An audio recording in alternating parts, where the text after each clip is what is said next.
Arrêtons les mensonges de la religion. J'ai connu quelque chose de plus dangereux que la sorcellerie. Ça s'appelle la religion. La religion, c'est faire les activités de Dieu sans la présence de Dieu. Hey! Pousse, papa.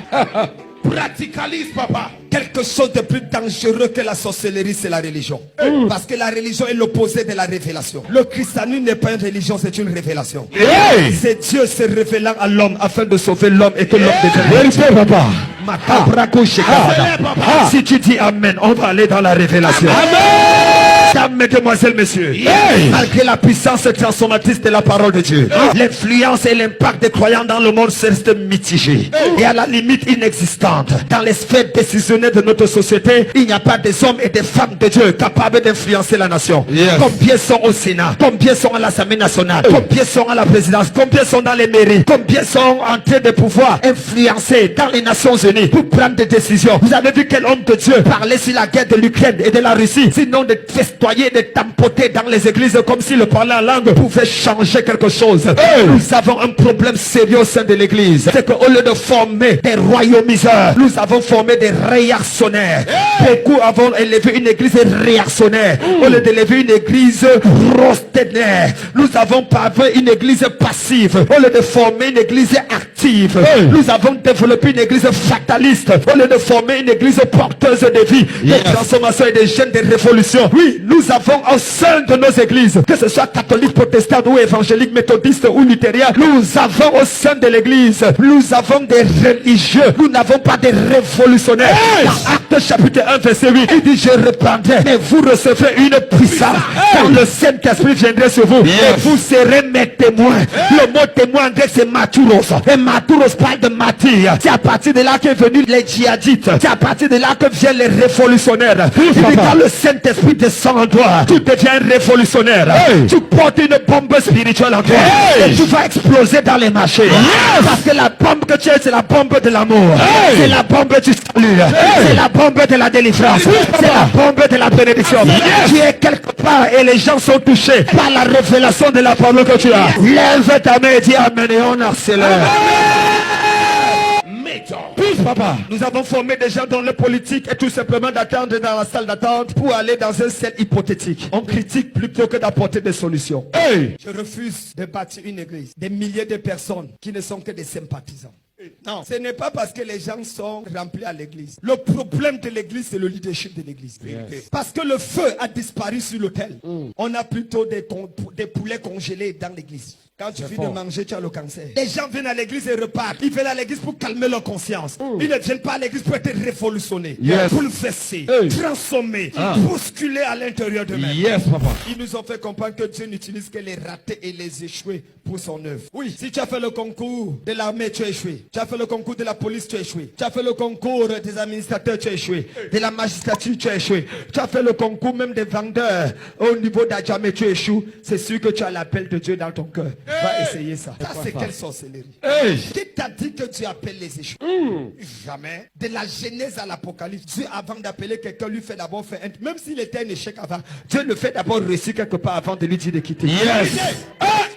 Le chirurgien. Dieu n'a jamais appelé Pierre quand Pierre n'avait rien péché. Quand Pierre n'a rien péché, il ne lui a pas appelé. C'est quand Pierre a ramassé des poissons au point où les filets se rompaient qu'il dit: laisse maintenant et je ferai toi un péché. Les pasteurs évangéliques là sont des ratés. Tu disais ça parce que tu ne m'avais pas connu.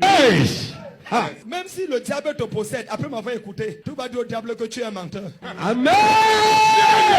Tous les pasteurs n'ont pas rien dans la tête.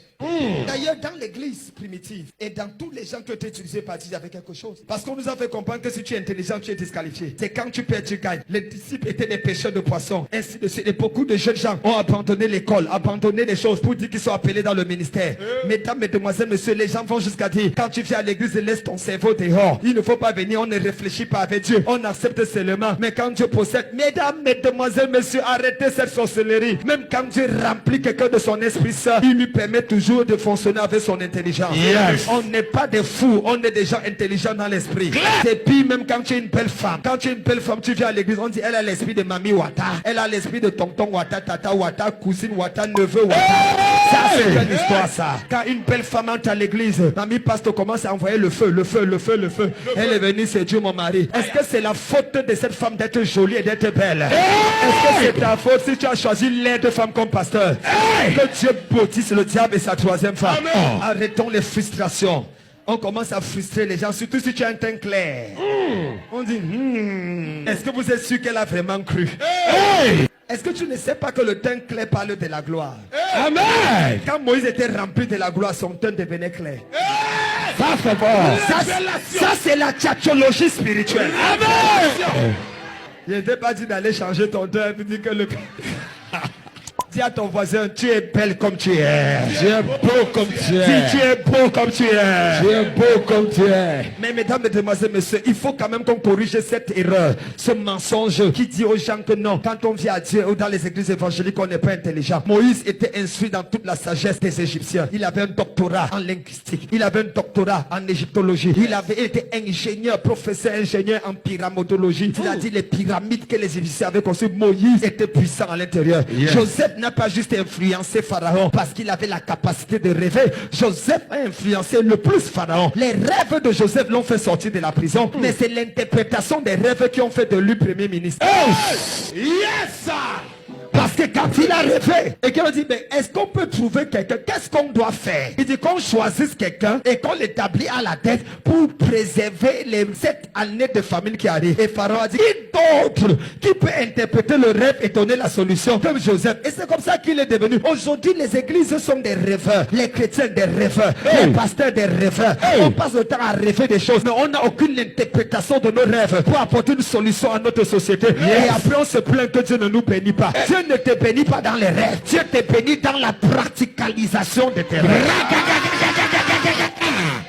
Il faut qu'on connaisse la vérité. Amen. Il était instruit dans toute la sagesse et la connaissance. Daniel maîtrisait toutes les sciences physiques et même les sciences ésotériques au point de parler la langue des Chaldéens. Luc, comme je viens de parler, était un médecin, un historien. Matthieu était un expert comptable et douanier de formation, disciple de Jésus. Paul était le génie des génies avec un quotient intellectuel supérieur à celui d'Albert Einstein. L'apôtre Paul était tellement intelligent que quand il parlait avec les empereurs et les rois, on lui disait, ton grand savoir te fait déraisonner. Et le Dieu de Don Camden qui vous parle aujourd'hui avec une cravate rouge et une chemise bleue n'est pas né de la dernière pluie. Aussi, il a fréquenté. C'est pour ça qu'il peut parler à peine 20 minutes. Tu passes ton temps à acclamer plus de 5 fois. C'est parce qu'au-delà du Saint-Esprit, il y a une connaissance à l'intérieur. Docteur en biologie, docteur en sociologie, docteur en psychologie industrielle. Il peut te parler et tu dis oui, même si je ne l'aime pas, même si son visage ne me plaît pas, même si sa complot ne me plaît pas, ce qu'il dit quand même est censé. Et je voudrais dire, à moins que tu ne sois sorcier, donne-moi un amen fort. Amen. Le deuxième mensonge, c'est le mensonge selon lequel la Bible a été écrite uniquement pour nous amener au ciel. Ça, c'est un mensonge. Il n'y aura pas de Bible au ciel. La Bible n'a pas été écrite pour nous amener au ciel. Josué 1, verset 8. Que ce livre de la loi ne s'éloigne pas de ta bouche. Médite le jour et nuit pour agir fidèlement selon tout ce qui est écrit. C'est alors que tu iras au ciel, c'est ça? Non. C'est alors que tu auras du succès dans tes entreprises. Yes, papa. C'est alors que tu réussis. Mesdames, mesdemoiselles, messieurs, la Bible parle plus de la terre que du ciel. Même Jésus-Christ a parlé plus des choses de la terre que des choses du ciel. Les prédicateurs nous ont menti. Dieu veut te voir régner sur la terre avant d'aller au ciel. Le but de Dieu n'est pas de te transporter directement au ciel, mais le but de Dieu, c'est de te transformer d'abord sur la terre. Fais de toi une source de bénédiction pour ta famille. Et c'est après ça que tu auras accompli ta mission sur la terre et tu pourras aller au ciel te reposer.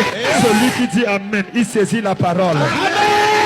Les mensonges de la religion. On nous a dit lever les yeux au ciel. Et c'est comme ça que les colons sont venus avec la Bible et l'épée. Pendant que nous on travaillait tranquillement, ils nous ont dit levez les yeux vers le ciel. Et pendant qu'on levait les yeux vers le ciel pour prier, ils ont ramassé tous nos terres, ramassé tout ce qu'on avait, nos richesses. Et ils nous ont endoctrinés. Ils nous ont à la limite colonisés. Et maintenant on n'a même plus d'endroit pour enterrer nos parents. Ils sont mentis, mon général. Les mensonges de la religion. Yes. Hey, écoute-moi, que personne ne te trompe. Aller au ciel est fondamental, mais ce n'est pas le but d'un enfant de Dieu. Aller au ciel est le but d'un non-croyant. Yes. Quelqu'un qui n'a pas Jésus a pour but d'aller au ciel. Mais celui qui a Jésus a déjà le ciel garanti. Hey!